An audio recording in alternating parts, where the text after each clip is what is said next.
मेरे साथ में जो आपको चार खूबसूरत लड़कियां दिख रही हैं, इनको देखने के लिए मुझे कितना लंबा सफर तय करना पड़ा, मैं आपको वो बताने वाला हूं। तो चलते हैं, जल्दी से आपको बताते हैं। वीडियो को लाइक और शेयर जरूर करिएगा। ये है साउथ सूडान की लड़कियां, आप देख सकते हैं, और ये दुनिया के सबसे लंबे हाइट वाले लोग भी हैं, और ये अपना गुजारा करते हैं गायों को रखने के लिए। अगर एक लड़की से भी शादी करनी होगी तो आपको देनी पड़ेगी कम से कम 50 से 60 गाय। मैं पूरा आपको समझाता हूं कि सबसे पहले मैं इनके पास कैसे पहुंचता हूं। भारत से मुझे 6000 किलोमीटर का सफर करने के बाद केन्या जाना पड़ा, और केन्या से एक और फ्लाइट लेने के बाद मैं पहुंच गया साउथ सूडान। साउथ सूडान की राजधानी है जुबा।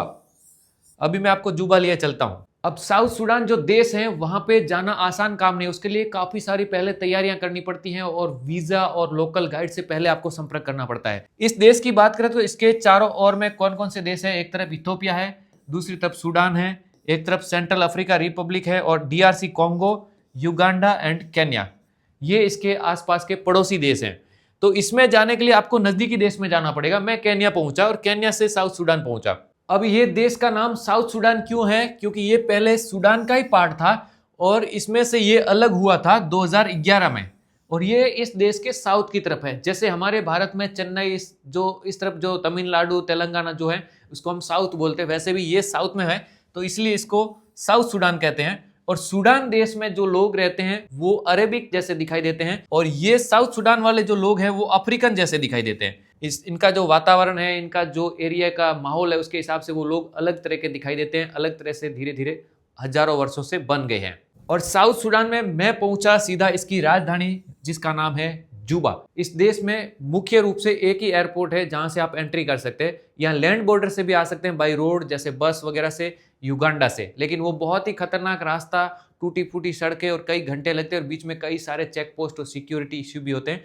इसीलिए यहाँ पे आपको जाना सही रहता है। यहाँ से आपको बस में जाना, मतलब फ्लाइट से जाना सही रहता है। तो हम लोग पहुंचे हैं अभी जुबा, और जुबा के बाद हम साउथ सूडान के कुछ नोमैडिक लोग, कुछ ऐसे ट्राइबल लोग हैं जो जंगलों में रहते हैं और अपनी गायों को चराते हैं, उनको देखने के लिए इस देश की यात्रा की खास तौर से।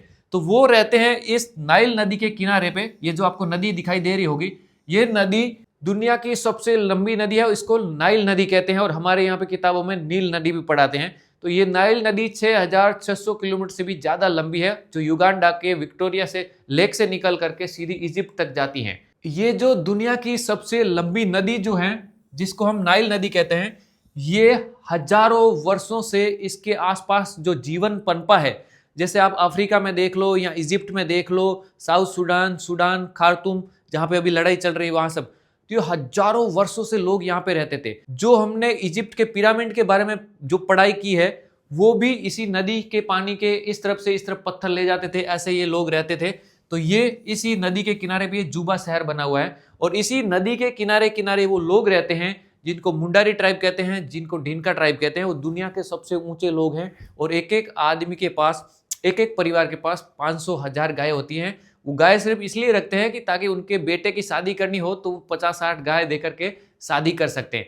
तो ऐसे ही लोगों की खोजबीन में हम निकले और इस देश में पहुंचे हैं। जुबा में उतरने के बाद सबसे पहले हम लोगों ने इस शहर के अंदर से अपना गाइड को पकड़ा, और साथ में एक खाने बनाने वाले एक इंसान को पकड़ा, जो हमारे लिए खाना बनेगा 4 दिन के लिए।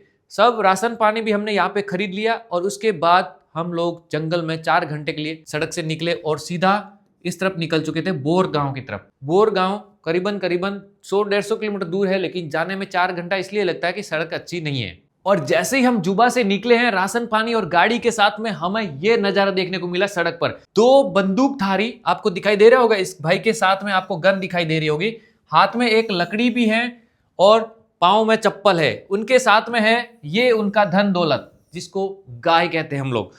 अपने इंडिया वाले जैसी गाय, तेज सिंग, धारदार सिंग, इनको ये सुबह उठते ही सुबह सिंगों को बराबर पॉलिश करते हैं। और एक और भाई साहब आप यहाँ पे भी देख सकते हैं, इनके पास भी गन है, कपड़े तन पे नहीं है, सिर्फ कंबल से ही अपने शरीर को ढका हुआ है, और स्कूटर के टायर से बने हुए चप्पल। अब ऐसे लोगों के बीच में ही हम जा रहे थे, इसी दौरान ये सड़क पे ही मिल गए, और यहाँ पे चाइना के द्वारा बनाई गई पक्की सड़क आपको देखने को मिल रही है। ये एकमात्र फोटो है, ये सारे वीडियो आपको देखने को मिलेंगे, लेकिन एक पहली झलक है जो आपको मैं दिखाने जा रहा हूँ। ठीक है, अभी मैं आपको आगे लेके चलता हूँ। और अब हम पहुंच गए हैं जहां पे हमें पहुंचना ही था। पहला दिन हम पहुंचे एक गांव में और यहाँ पे कुछ लोग हमें बैठे हुए दिखाई दे रहे हैं जिसके साथ मैंने सेल्फी लिया है। बहुत सारे बच्चे भी आपको दिखाई दे रहे होंगे और कुछ बुजुर्ग लोग भी आपको दिखाई दे रहे होंगे। एक पेड़ के नीचे सारे लोग पूरा अपना अड्डा जमाए हुए यहाँ पे बैठे हुए हैं और इसी जगह पे मैं रात को रुकने वाला हूँ। तो ये सारा सब मैंने वीडियो पूरा तो बनाया, लेकिन ये पूरा इन्फॉर्मेशन देता हूँ कि कैसे हम लोग ट्रैवल करते हैं। और इस जाति के लोगों के सर आप देख सकते हैं, इनके बाल नहीं होते हैं, लेकिन बहुत ही खुश मिजाज बच्चे आपको हर जगह देखने को मिलेंगे, बहुत ही वेलकमिंग।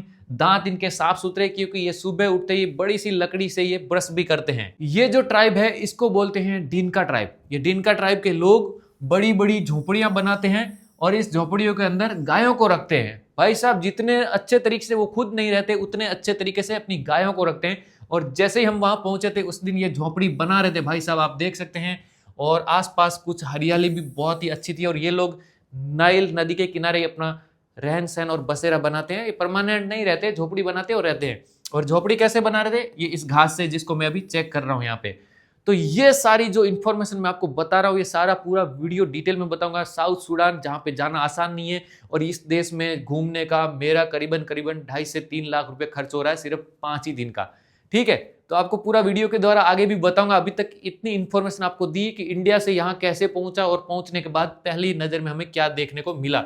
अभी और भी बहुत कुछ जानने लायक है, बस आप एक वीडियो को लाइक कर दीजिए और शेयर जरूर कर दीजिएगा। और जैसे जैसे हम आगे बढ़ेंगे और ही खूबसूरत नज़ारे दिखाई देंगे। ये देख लीजिए, ऐसे ऐसे पहलवान लोग आपको इस देश में दिखाई देंगे और ये हर संडे रेसलिंग भी करते हैं, वो भी मैं आपको आगे दिखाऊंगा। Let's go. वीडियो को ज़्यादा से ज़्यादा व्हाट्सएप फेसबुक पे शेयर कर दीजिएगा। मिलते हैं नए वीडियोज में।